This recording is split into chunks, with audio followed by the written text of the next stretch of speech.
James Mercer wasn't always a bad cop.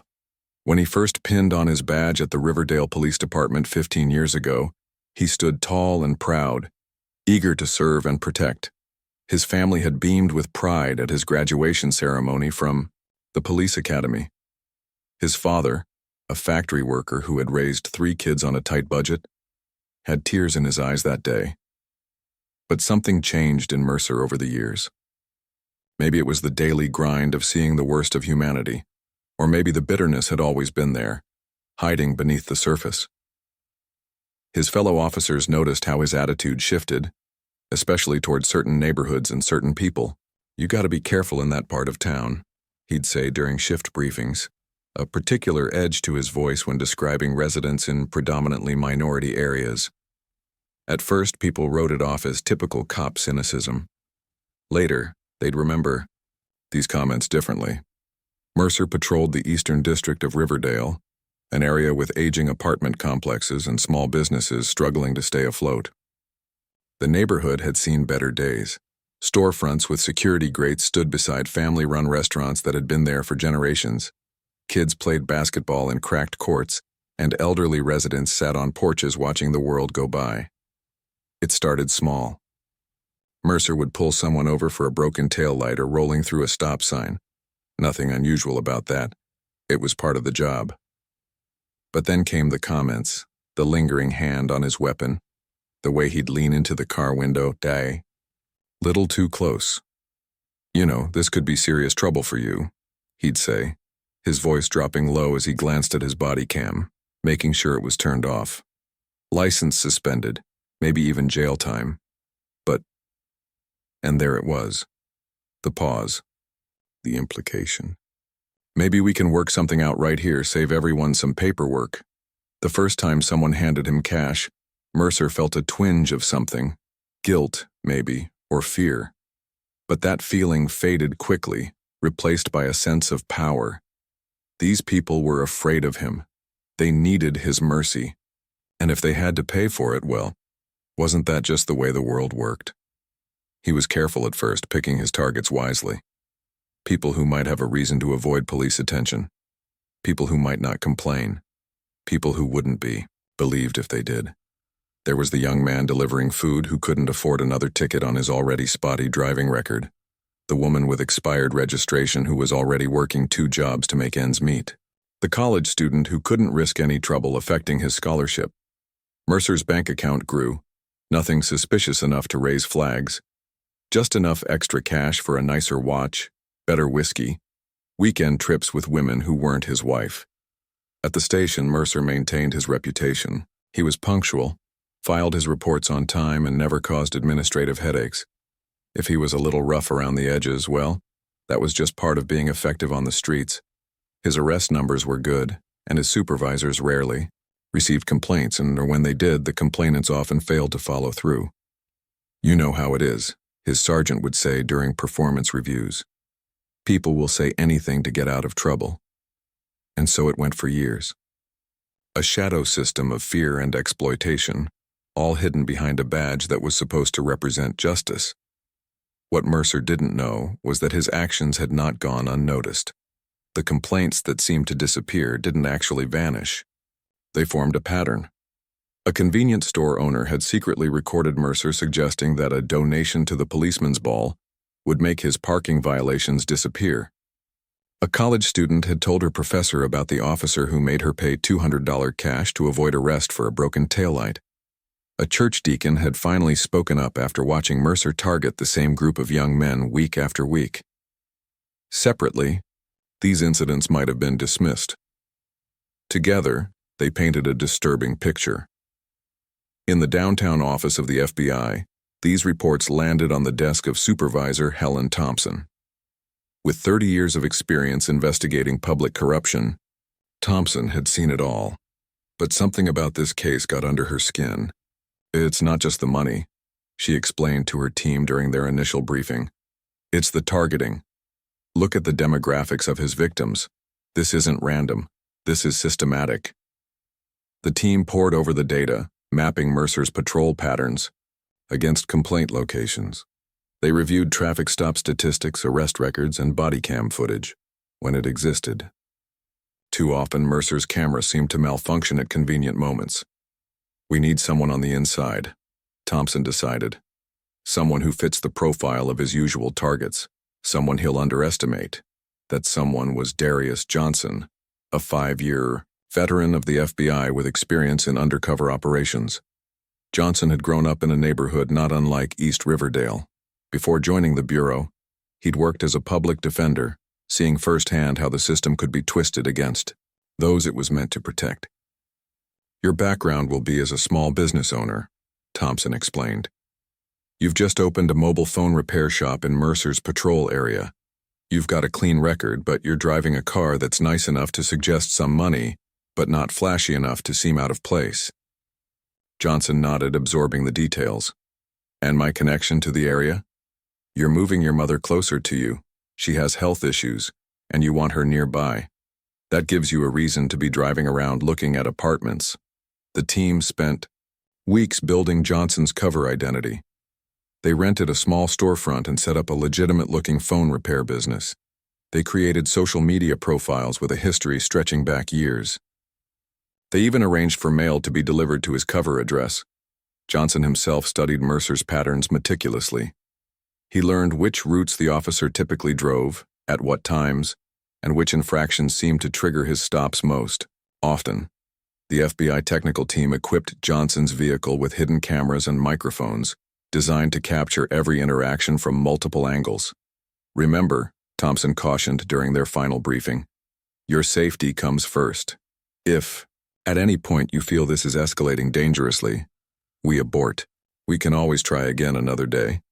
Johnson smiled, but there was determination in his eyes. I've been waiting for a case like this my whole career, he said quietly. Some people think these things don't happen anymore, that it's all exaggerated. I've seen differently. On a warm Tuesday morning, Johnson drove through East Riverdale in a 3-year-old sedan with out-of-state plates. Exactly the kind of detail Mercer might notice. He deliberately rolled through a stop sign at an intersection where Mercer was known to watch.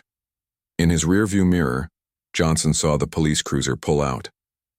Blue lights flashed. The operation had begun. As he pulled to the curb, Johnson felt a strange calm settle over him. He'd been in tougher situations, faced more dangerous criminals, but somehow this felt more important. This wasn't about drugs or money or organized crime. This was about trust, the broken trust between those with power and those without. Johnson rolled down his window and waited, heart steady, as Officer James Mercer approached, unaware that his years of corruption were about to catch up with him. The FBI had been planning this operation for months. It wasn't just about catching one corrupt cop. It was about proving a pattern of behavior that had hurt dozens of innocent people. Agent Darius Johnson wasn't randomly chosen for this assignment. His boss had picked him specifically because of his background. Before joining the FBI, Johnson had grown up in a neighborhood where police were often viewed with suspicion rather than trust. He understood both worlds, law enforcement and the communities that sometimes feared it. This made him perfect for the job. You ready for this? His supervisor, Helen Thompson, had asked during their final briefing. Johnson nodded, his expression serious. More than ready. People like Mercer give all officers a bad name. The operation headquarters was set up in a vacant office building 3 blocks from Johnson's cover location. Inside, a team of 6 agents monitored communications and surveillance equipment. The walls were covered with maps of Riverdale, photos of Officer Mercer, and timelines of his known activities. We've got 5 confirmed victims willing to testify, Agent Rodriguez explained as she pinned another photo to the board. But we believe there could be dozens more who were too afraid to come forward. Johnson's cover story had been crafted with careful attention to detail. He wasn't just some random driver passing through. He was a new business owner who had rented a small storefront on Maple Avenue to open a phone repair shop. The FBI had actually set up a functioning store, complete with inventory, and a part-time employee who was also an undercover agent. For 2 weeks, Johnson had followed the same routine. He'd open the shop at 9 a.m., take lunch at the same diner around noon, and close up at 7 p.m. He'd made small talk with neighboring business owners, and even fixed a few phones for actual customers. All of this was designed to establish his presence in Mercer's patrol area. The team had studied Mercer's patterns carefully. They knew he typically worked afternoon shifts Tuesday through Saturday. They knew which streets he patrolled most frequently, and which types of drivers he tended to target. Most importantly, they knew his tactics, how he escalated from a routine stop to intimidation, and eventually to demands for cash. The key is to give him an opening, Thompson had explained. We need him to think you're vulnerable but not completely helpless. Someone with something to lose and the means to pay his fee. On the morning of the operation, Johnson felt strangely calm as he drove through Riverdale in his carefully selected vehicle, a 5-year-old Nissan Altima with out-of-state plates. Not too flashy, but well-maintained. The car had been fitted with hidden cameras and microphones, professionally installed to be completely undetectable. He was wearing what they'd decided was the perfect outfit for his cover: dark jeans, a button-up, shirt with the sleeves rolled up, and a watch that looked expensive but wasn't. In his wallet was $800 in marked bills. In the glove compartment were business cards for his fake phone repair shop and a rental agreement for his storefront. Testing, he said quietly as he drove, checking that the audio equipment was working. Coming through loud and clear, responded a voice in his nearly invisible earpiece. Johnson had been driving through Mercer's patrol area for days without incident. Today would be different. The team had decided it was time to create a situation that would attract Mercer's attention. Nothing illegal, just the kind of minor traffic violation that Mercer often used as an excuse to initiate his shakedowns. As Johnson approached the four-way stop at Elm and 4th Street, he deliberately rolled through it without coming to a complete stop. It was a quiet intersection with good visibility in all directions, so there was no safety risk. It was also one of Mercer's favorite spots to watch for violations. Sure enough, less than a minute later, Johnson saw the flash of blue lights in his rear-view mirror. His heart rate picked up slightly, but his training kept him calm. This was what they had been waiting for. He pulled over to the curb, put the car in park, and lowered his window. In his side mirror, he could see Officer Mercer approaching, walking, with the confident swagger of someone who believed he controlled the situation completely. "Play it cool," came the quiet voice in his ear. "Let him lead." Johnson nodded almost imperceptibly and placed his hands on the steering wheel where they would be visible. Mercer reached the window and looked down at Johnson with an expression that was practiced, stern, but not yet threatening.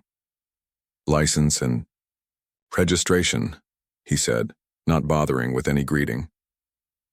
Johnson reached slowly for his glove compartment. "Good afternoon, officer. Did I do something wrong?" Mercer's hand rested casually on his holster, a subtle intimidation tactic. "You ran that stop sign back there. In a hurry to get somewhere?" Johnson handed over his driver's license and registration with an apologetic smile. "I'm sorry about that. I guess I'm a bit distracted today.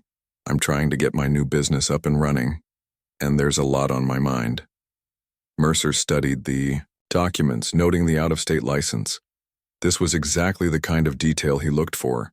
Someone who might not know local police procedures, someone who might have something to lose. "You're not from around here," Mercer said. "It wasn't a question. Just moved to town about a month ago," Johnson explained, sticking to his cover story. "I opened a phone repair shop on Maple. Still getting used to the area." Mercer nodded slowly, his expression calculating. "Step out of the car, please." This was earlier in the interaction than the FBI had expected Mercer to escalate, but Johnson complied, opening his door slowly and stepping onto the sidewalk. "Stand by the trunk," Mercer instructed, his tone hardening slightly. Johnson did as he was told, maintaining his slightly nervous but cooperative demeanor. He watched as Mercer circled the car, peering inside windows and looking for any excuse to further the encounter. "You know, running a stop sign is a serious violation," Mercer said, coming to stand uncomfortably close to Johnson. "That's points on your license, could affect your insurance rates, could even affect a business owner like yourself. Customers might not trust someone who can't follow simple rules." And there it was, the beginning of the pressure, the implication that this could become more than just a traffic ticket. Johnson let his shoulders slump slightly. Look, officer, I made a mistake. I'm happy to take the ticket. I don't want any trouble. Mercer looked up and down the street. There were few people around and no other cars had passed by since they'd stopped. It was exactly the kind of isolated situation Mercer preferred. Well, he said, lowering his voice, tickets mean court appearances, paperwork, time away from your new business. Seems like a waste for everyone involved. Johnson furrowed his brow, as if confused but hopeful. What do you mean? Mercer moved even closer. I mean, there might be a way to resolve this right here. No court, no record, just let's call it a roadside warning with a little extra incentive to drive more carefully in the future. I'm not sure I understand, Johnson said, though he understood perfectly. I think you do, Mercer replied, his voice taking on an edge. $200, and you can be on your way. Think of it as a community safety donation. In the FBI monitoring room, the team exchanged glances. They had him on tape making the demand, but they needed more. They needed to establish the pattern of intimidation, the racial component, and ideally, to capture Mercer crossing the line into threatening behavior with his weapon. Let's see if he'll go further, Thompson whispered, though only the team in the room could hear her. Johnson hesitated, playing his role. $200, that doesn't seem right. Mercer's expression darkened. Well, we could do this the official way. I could search your car. I'm sure I'd find something interesting. Maybe call for a K-9 unit. That could take hours. Your car might need to be impounded. Lots of fees there. But I haven't done anything wrong besides rolling through that stop sign, Johnson protested, adding a note of indignation to his voice. This was the moment when Mercer would either back down or reveal just how far he was willing to go to get what he wanted. The FBI team watched intently as the corrupt officer's demeanor changed, his friendly facade dropping away completely. The sun beat down on the quiet street corner as Officer Mercer's face hardened. What had started as a routine traffic stop, at least routine in Mercer's corrupt playbook, was quickly turning into something more dangerous. Agent Johnson could feel the shift in the air between them, like the heaviness before a storm. Look at me when I'm talking to you, Mercer snapped, his hand moving to rest on his belt, inches from his weapon. The friendly neighborhood cop act had completely disappeared. You people always think the rules don't apply to you. Johnson kept his expression neutral, though inside his mind was racing. The phrase "you people" was exactly what the FBI team had been waiting for, evidence of Mercer's racial bias that would strengthen their case. I'm not sure what you mean by that, officer, Johnson said carefully, making sure the hidden microphones caught every word. Mercer stepped closer, invading Johnson's personal space. His breath smelled of coffee and cigarettes. I mean that folks who come into our town thinking they can just set up shop and ignore our laws are going to learn a hard lesson. 3 blocks away in the surveillance room, Agent Thompson leaned forward in her chair. He's escalating faster than we expected, she murmured to the team. Stay alert. On the street, Johnson decided to push back slightly, testing Mercer's action. Officer, I apologized for missing the stop sign. I'm happy to pay the ticket. But what you're asking for, cash on the spot, that doesn't seem legal to me. It was as if Johnson had flipped a switch. Mercer's face flushed dark red. In a single fluid motion that spoke of practice, he unsnapped his holster and drew his service weapon. He didn't point it directly at Johnson yet, but held it at his side, a clear threat. You want to talk about legal? Mercer hissed, glancing up and down the empty street. How about I find drugs in your car? How about resisting arrest? How about assaulting an officer? Johnson raised his hands slowly, showing his palms. Officer, please. There's no need for that. I'm not trying to cause trouble. In the surveillance van now, Thompson ordered into her radio. The FBI had a contingency plan for if things went south, and it was now in motion. A nondescript delivery van that had been parked a block away started its engine. Back at the traffic stop, Mercer moved closer, using his body to block the view from the street as he raised his weapon, pointing it at Johnson's chest. I don't think you understand how things work in Riverdale. Mercer said, his voice deadly quiet. "When I tell somebody to pay, they pay. When I tell somebody to jump, they ask how high. You come into my territory with your fancy phone shop thinking you're something special." Johnson's training kicked in. He assessed the situation with the cool detachment of a veteran agent. Mercer's finger wasn't on the trigger yet, but it was close. His stance was aggressive but not professional. He was using the gun to intimidate, not in proper police procedure. Most importantly, Johnson could see the growing irrationality in Mercer's eyes. This wasn't just about money anymore. This was about power. Okay, Johnson said, making his voice shake slightly. "I think I have some cash in my wallet. Can I reach for it?" Mercer nodded, the gun still aimed at Johnson's chest. Slowly, and it better be all of it, Johnson reached for his back pocket with deliberate slowness. His fingers touched the wallet containing the marked bills the FBI had provided.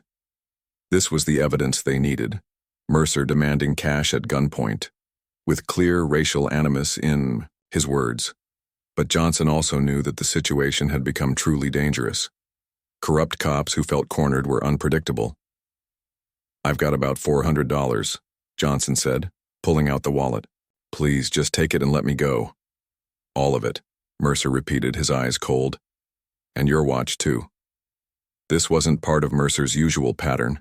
The FBI's investigation had shown he typically took between $100 to $300 from his victims.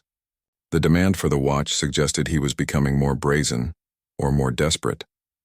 As Johnson slowly removed his watch, he noticed a subtle change in the traffic pattern around them. A van had parked down the block.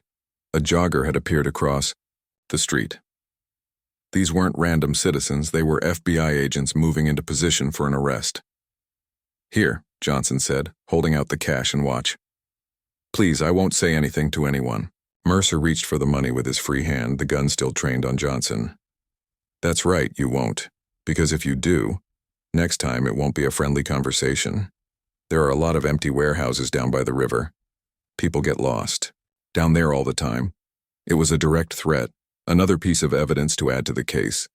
But Johnson also realized that Mercer was more dangerous than they had anticipated. This wasn't just a cop taking bribes.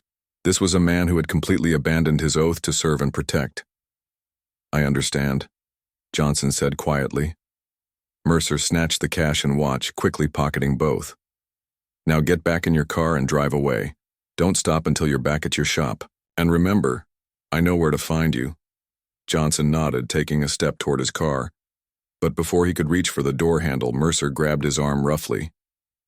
"And one more thing," the corrupt officer added, his voice dropping to a whisper. "Next time you see my patrol car, you find another route to drive. My streets aren't for your kind." It was the final confirmation of what the FBI investigation had already suggested. Mercer's corruption was fueled by racial hatred. His extortion wasn't just about money. It was about terrorizing people he considered outsiders in his community. Johnson nodded again, his expression fearful but his mind clear. They had everything they needed now. The hidden cameras had captured Mercer drawing his weapon. The microphones had recorded his threats and his bigoted language. The marked bills would be found in his possession. It was time to end this.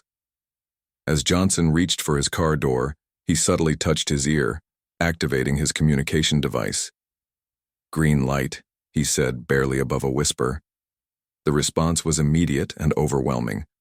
From all directions, FBI agents appeared, the jogger across the street now revealing a badge. 2 utility workers who had been operating a jackhammer down the block. The delivery van that screeched to a halt beside them, its side door sliding open to reveal 4 agents in tactical gear. "FBI, drop your weapon, hands in the air."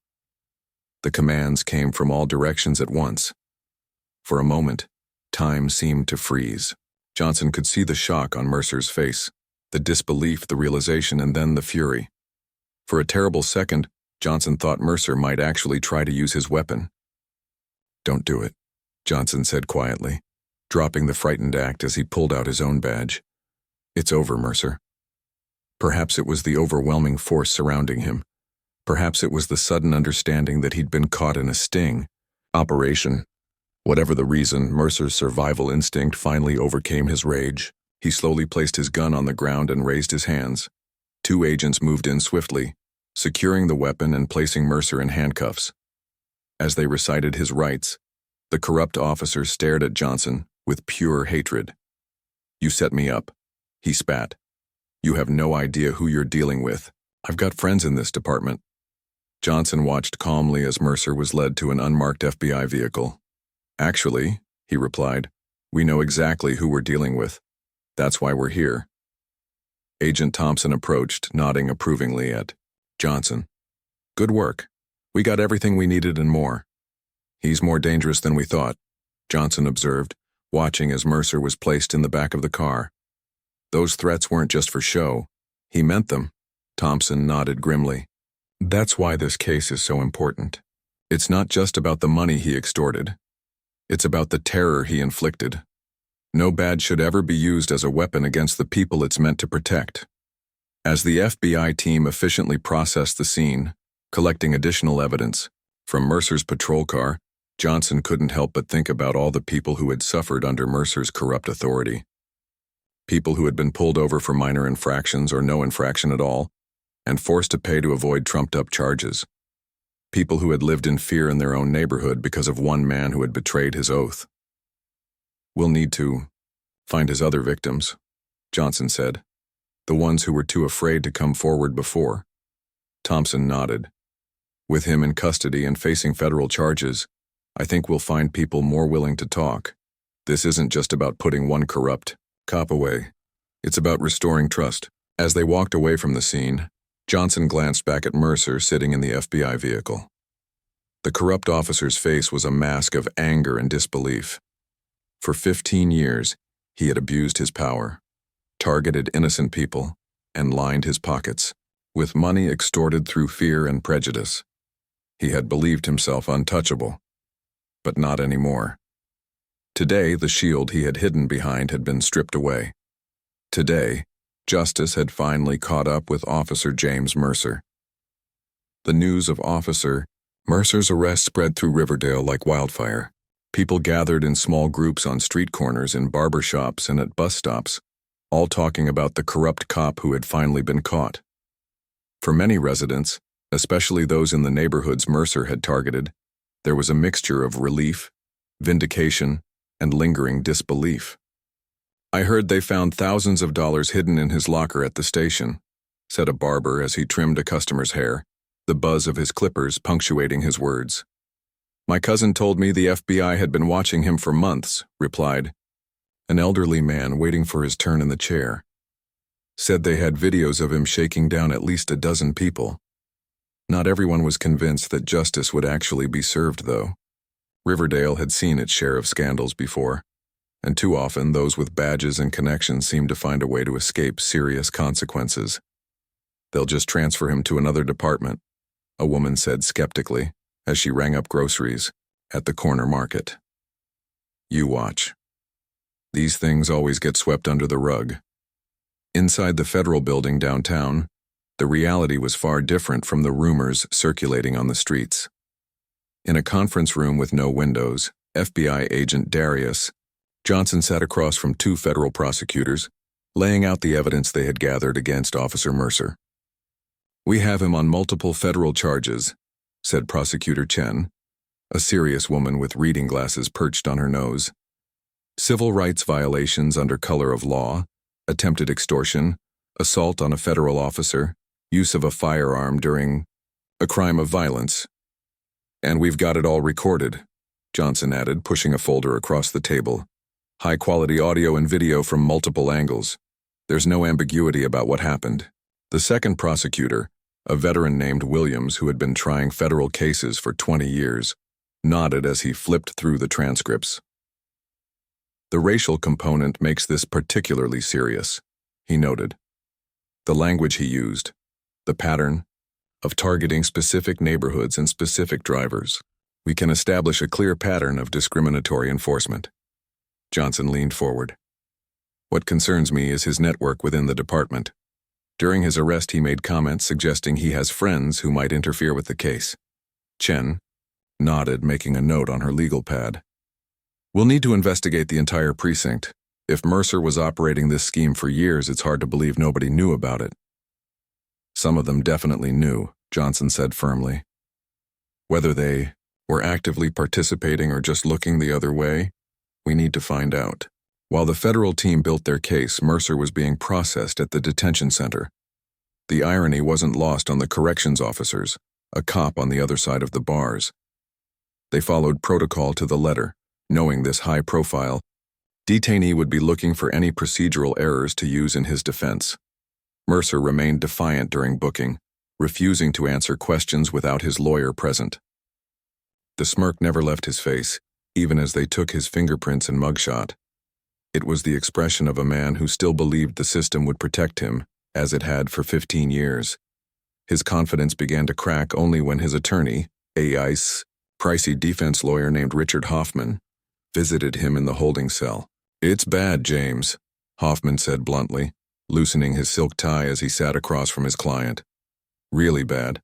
They have you on video pointing your service weapon at a federal agent while making demands for money. The recordings are crystal clear." "They set me up," Mercer protested, his face flushing red. "That wasn't a routine traffic stop. They created the whole situation." Hoffman shook his head slowly. "That doesn't matter in court. Even if they initiated the encounter, you still did what you did. You drew your weapon. You demanded cash. You used language that clearly shows racial bias." "So what are you saying?"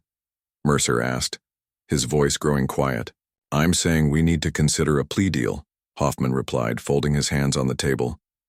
"The U.S. Attorney's Office is building a case that could put you away for 20 years if they throw the book at you, and from what I'm hearing, they're very motivated to make an example of this case."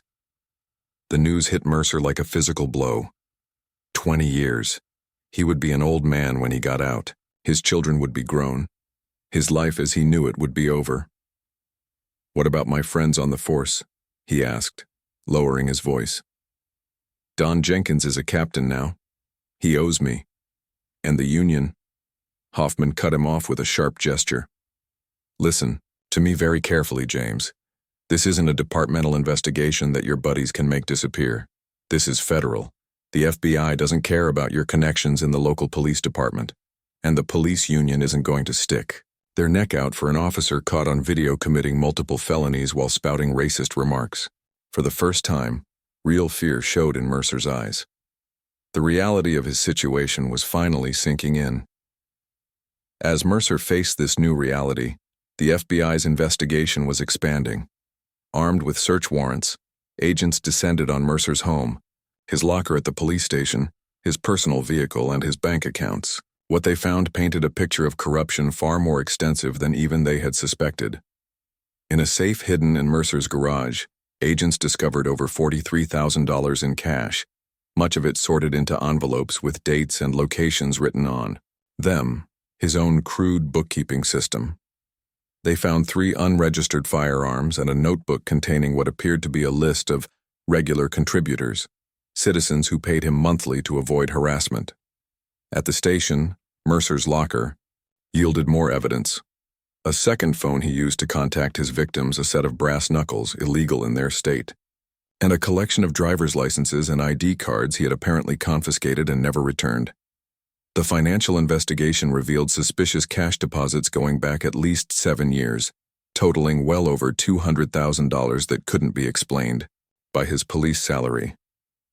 As the evidence mounted, Johnson and Thompson called another meeting with the prosecutors. "This wasn't just occasional opportunistic corruption," Johnson explained, spreading photographs of the evidence across the conference table. "This was a systematic criminal enterprise that he operated for years. And he couldn't have done it alone," Thompson added. "Not on this scale. We need to look at everyone who worked closely with him, especially his regular patrol partners and supervisors." Prosecutor Chen nodded gravely. "We're already preparing subpoenas for departmental records. I want to know who signed off on his performance reviews, who handled any civilian complaints against him, and who assigned his patrol areas. The police chief is already trying to distance the department from this," Williams noted, checking his phone. "Just issued a statement calling Mercer a rogue officer whose actions don't reflect the values of the force."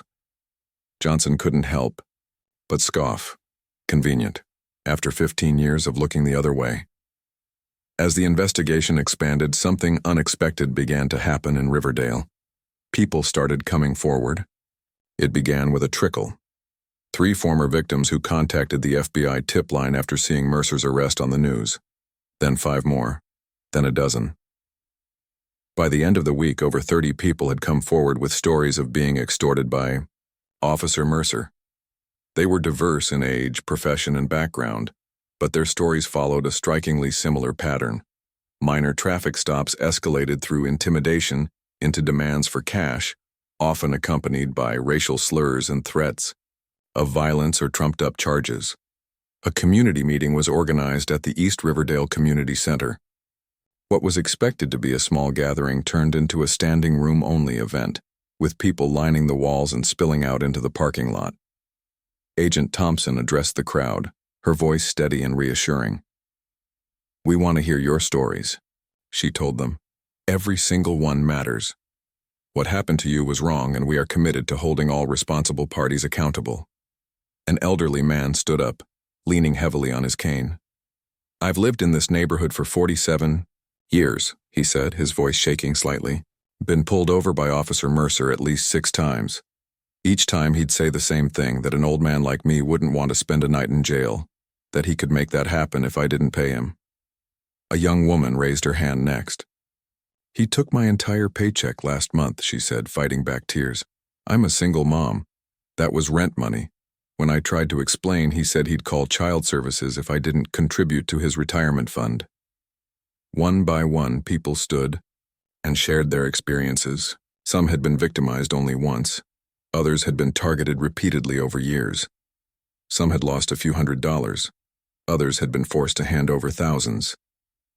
All of them had lived with the fear that speaking out would only make their situation worse.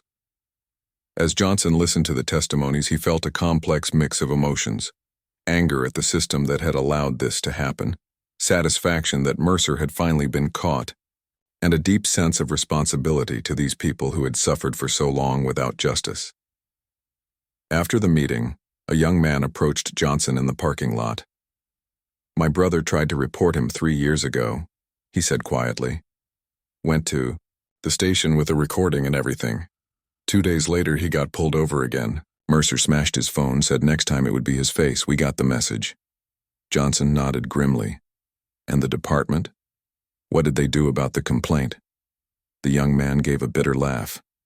"They said there wasn't enough evidence. That it was my brother's word against a decorated officer's. The recording mysteriously disappeared from the evidence room." This was exactly what Johnson had suspected. Corruption that extended beyond Mercer himself, into the very systems that should have held him accountable. As he drove back to the field office that night, Johnson made a promise to himself. This wouldn't end with just one arrest. The entire web of corruption would be exposed, no matter how far it reached or who it implicated. The case against Officer James Mercer was no longer just about one corrupt cop. It had become something much bigger, a chance to restore trust in a system that had failed an entire community for far too long. The federal courthouse stood tall in the morning light, its stone steps already crowded with reporters and spectators 2 hours before the trial was set to begin. News vans lined the street, their satellite dishes reaching toward the sky like metal flowers. This wasn't just any trial. It was the case that had captured the attention of the entire city and beyond. Inside, in a small conference room with blinds drawn against prying eyes, Agent Darius Johnson straightened his tie and reviewed his notes. One final time. 3 weeks of intense preparation had led to this moment. As the FBI's lead undercover agent and star witness, his testimony would be crucial. "How are you feeling?" asked Prosecutor Chen, sliding a cup of coffee across the table to him. Johnson took a sip, grateful for the caffeine. "Ready. Just want to make sure we don't leave any room for doubt." Chen nodded, her expression serious but confident. "We've built a solid case. The evidence speaks for itself.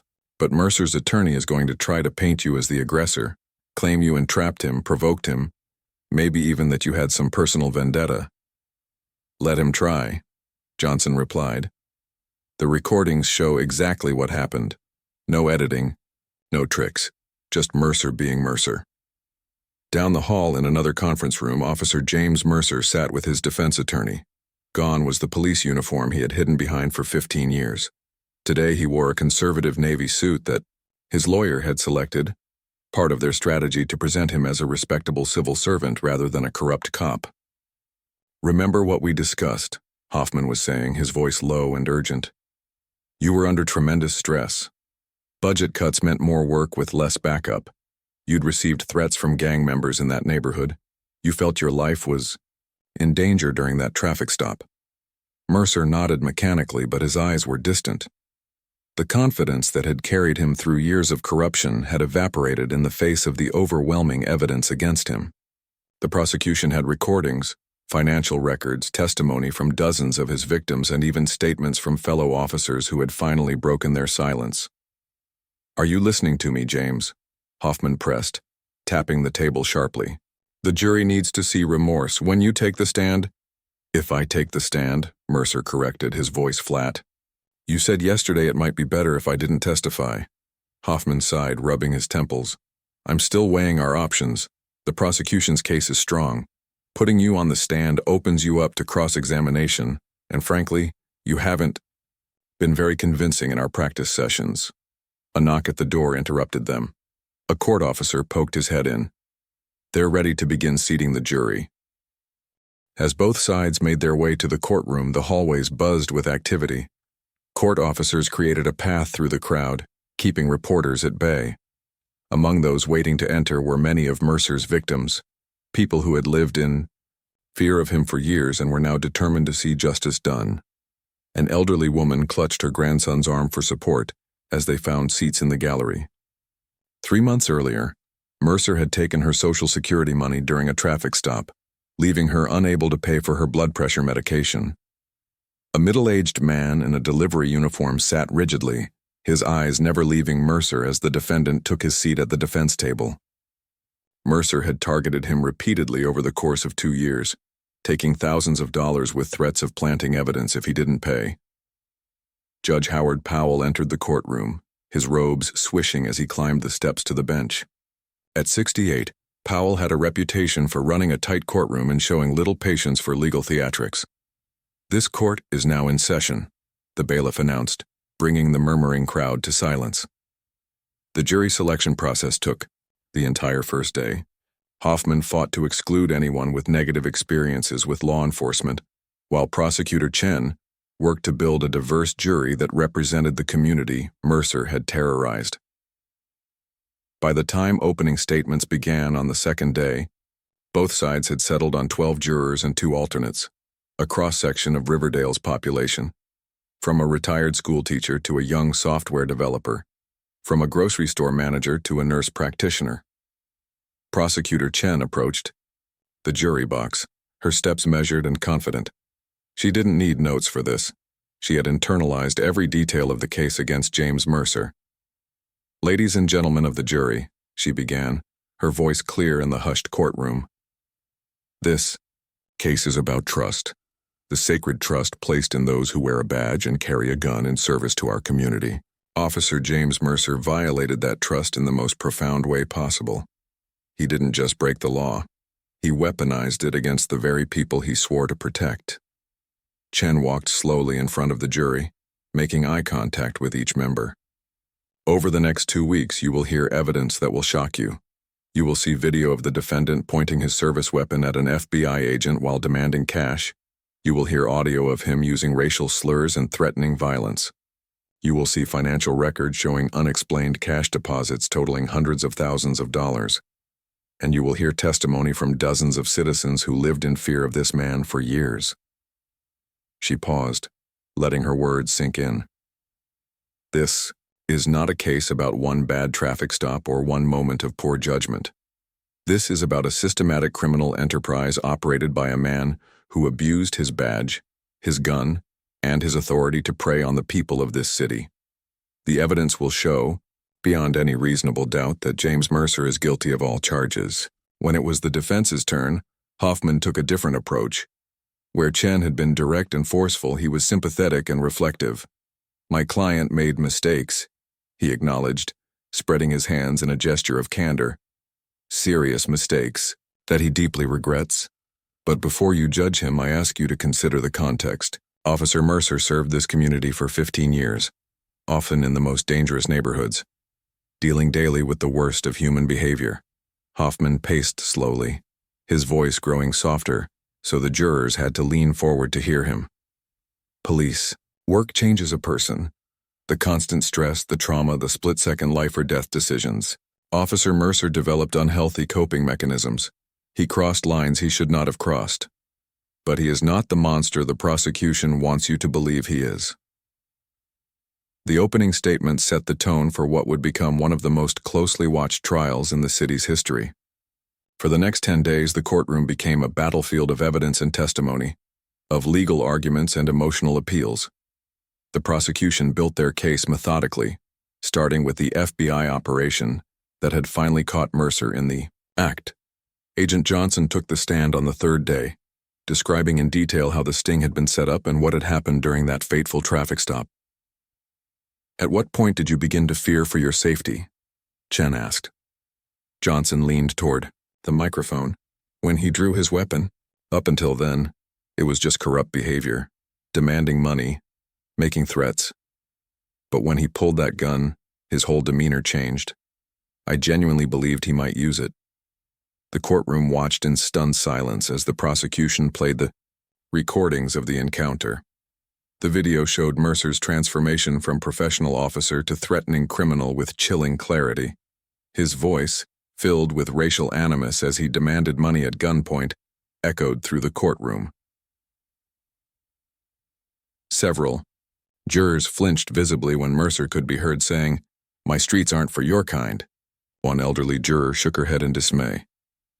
Mercer himself stared at the table in front of him, unable to watch the damning evidence unfold on the screen. This wasn't how it was supposed to go. For years he had operated with impunity, believing his badge would always protect him. Now here he sat, exposed and powerless as his crimes were laid bare for all to see. After the FBI evidence came the parade of victims, ordinary citizens who had suffered under Mercer's corrupt regime. A young father described being forced to empty his wallet on his way to pay rent, leaving his family facing eviction. A college student testified about being pulled over 5 times in a single month, each time forced to pay Mercer to avoid invented charges that could have ended her scholarship. Perhaps the most powerful testimony came from a 72-year-old retired bus driver who spoke with quiet dignity about his encounter with Mercer 2 years earlier. "He pulled me over near the park," the man recalled, his hands folded calmly in his lap. "Said my taillight was out, though I'd just had my car inspected the week before. When I questioned him, he became angry, called me names I won't repeat, in this courtroom. Then he put his hand on his gun and told me he could make me disappear and nobody would care about one more dead old man from the East Side." "What did you do?" Chen asked gently. "I gave him the money," the man replied simply. $200. It was meant for my granddaughter's birthday present, but I gave it to him because I wanted to live to see her turn 10. A hush fell over the courtroom. Even Hoffman didn't attempt to cross-examine this witness, recognizing the damage had already been done. The defense did what it could, bringing character witnesses who spoke about Mercer's early years on the force, before the corruption had taken hold. They presented evidence of his commendations and successful arrests. They brought in a psychologist who testified about the effects of prolonged stress on law enforcement officers. But it wasn't enough.